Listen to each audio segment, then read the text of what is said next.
A Dolly é a simpática marca de refrigerantes 100% brasileira, fundada pelo empresário Laerte Codonho em 1987, tendo sua primeira sede localizada na cidade de Diadema, em São Paulo. Em 2018, a companhia entrou em recuperação judicial com boa parte de suas contas congeladas e seu dono Laerte chegou a ser preso. Mas a história até hoje é muito mal contada, pois após vários anos de processos e condenações, a empresa parece estar conseguindo provar que foi perseguida por gigantes do mercado. Essa história é cheia de reviravoltas e neste vídeo você vai entender o escândalo judiciário que envolve a Coca-Cola e a Dolly e até juízes e promotores.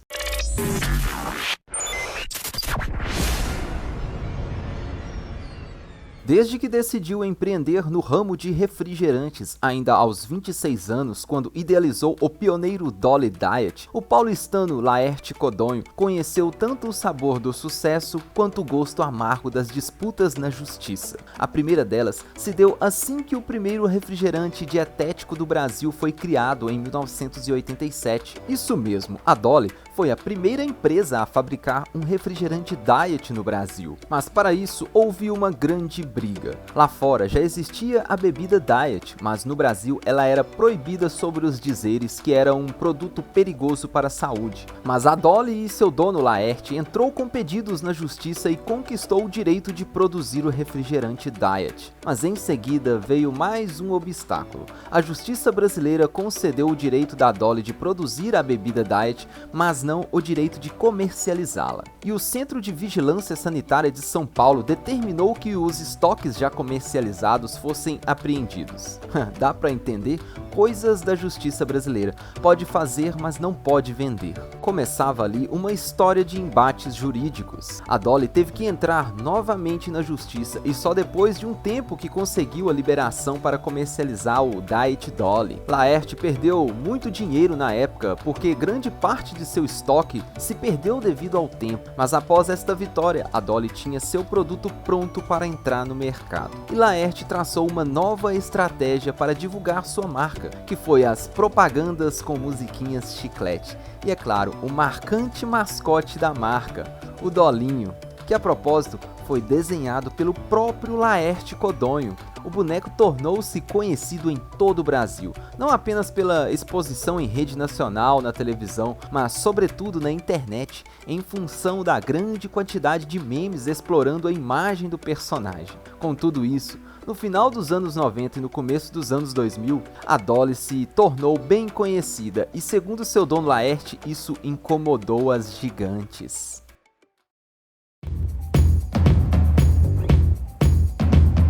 O caso Coca-Cola versus Dolly envolve processos judiciais movidos pela Coca-Cola e também pela Dolly. Ambas alegam terem sido vítimas de campanhas difamatórias desde o ano de 2003. Laerte Codonho, proprietário da Dolly, afirmou que a Coca-Cola usava práticas de concorrência desleal e acusou-a de sonegação de impostos e de usar folhas de coca em seu produto principal, além de outras acusações como a de espionagem industrial e corrupção.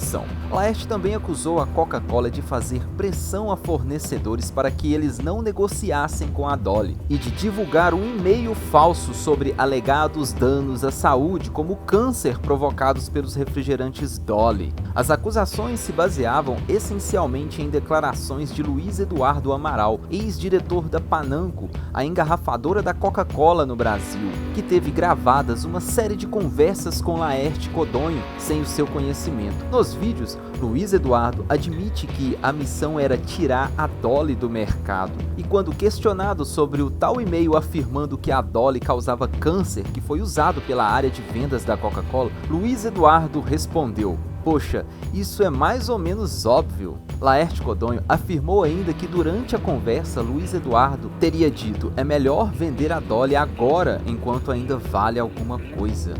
A Dolly chegou a publicar uma matéria paga de meia página na edição norte-americana do The Wall Street Journal em dezembro de 2003, contendo uma carta aberta endereçada ao presidente mundial da Coca-Cola, Douglas Daft, pedindo que as denúncias fossem investigadas e que fossem tomadas as devidas providências. Com tudo isso, a Coca-Cola teve uma reação e também entrou igualmente com ações judiciais de reparação de danos por difamação contra a marca Dolly, bem como contra Laerte Codonho e também contra a Rede TV por vincular as matérias em sua programação. Já em abril de 2004, a Coca-Cola admitiu ter detectado, após a denúncia de Laerte, a existência de um esquema na distribuição de seus produtos pela Pananco, que resultava na sonegação de ICMS. Segundo a multinacional, os produtos saíam da fábrica em São Paulo como destinados ao Mato Grosso do Sul, onde o ICMS é menor, mas na verdade eram vendidos em São Paulo mesmo, o que resultava na sonegação de parte do valor do imposto.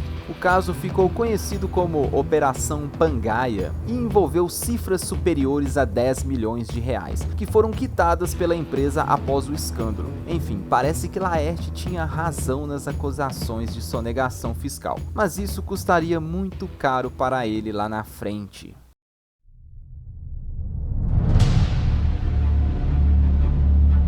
Após aqueles anos de disputas e brigas entre a Coca-Cola e a Dolly, o tempo foi passando e a Dolly continuou crescendo. Tanto que em 2015 os números mostravam que a empresa já possuía cerca de 10% no mercado nacional de refrigerantes, mesmo tendo a distribuição mais restrita ao Sudeste, e chegando a ter 30% do mercado na Grande São Paulo, o que é algo muito expressivo. Foi aí que um novo capítulo começou em 2016. O sucesso da Dolly parece realmente ter incomodado e assustado alguns, e surgiu uma revelação de fraudes contábeis de 100 milhões de reais nas contas da Dolly. Mas segundo Laerte, o que aconteceu é que sua empresa Dolly foi vítima de um golpe do seu então contador Rogério Raut, que era sócio dono da RD Assessoria Contábil, que teria desviado recursos e deixado de pagar impostos devidos. O sócio minoritário do escritório, Vespúcio Rodrigues, fez um acordo de delação premiada e confessou os crimes à Polícia Federal. A empresa contábil realmente estava falsificando documentos para Laerte pagar e desviando o dinheiro. A confissão, porém, parece não ter convencido os procuradores responsáveis pelo caso,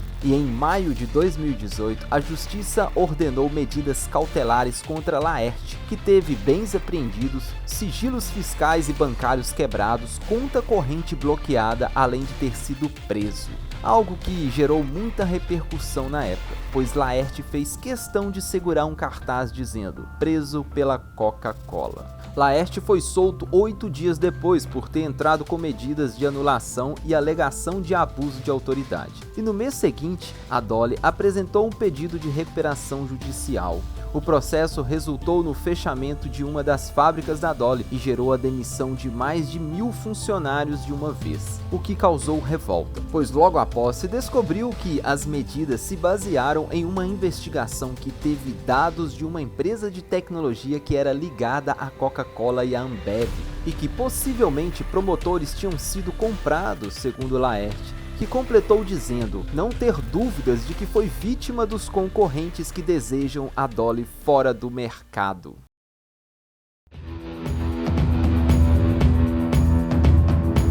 Laerte continuou sua luta contra todas as acusações de fraude fiscal e abuso de poder pela Procuradoria-Geral do Estado de São Paulo, e em 2021 ele teve sua primeira vitória. O Ministério Público Federal admitiu à Justiça que os dados de um relatório estavam errados e as acusações sobre posse de uma offshore usada para sonegação realmente não era de Laerte, e a Justiça Federal anulou uma dívida de 1,7 bilhão da Dolly, convertendo em créditos de pelo menos 200 milhões de reais. Mas todo esse período conturbado de contas bloqueadas e fábricas fechadas fez a Dolly perder muito mercado, e ainda assim continua viva e operando com menor capacidade. Laerte certa vez disse que as gigantes não teriam o gostinho de ver a Dolly quebrar, e até então ele está cumprindo com sua promessa e resistindo bravamente como uma empresa 100% nacional.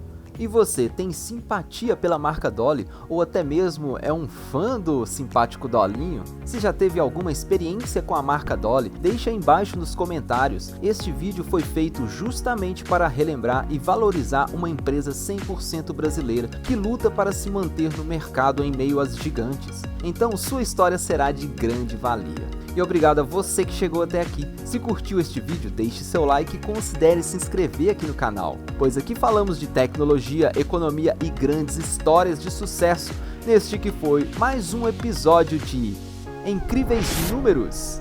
Obrigado pela companhia. Até mais!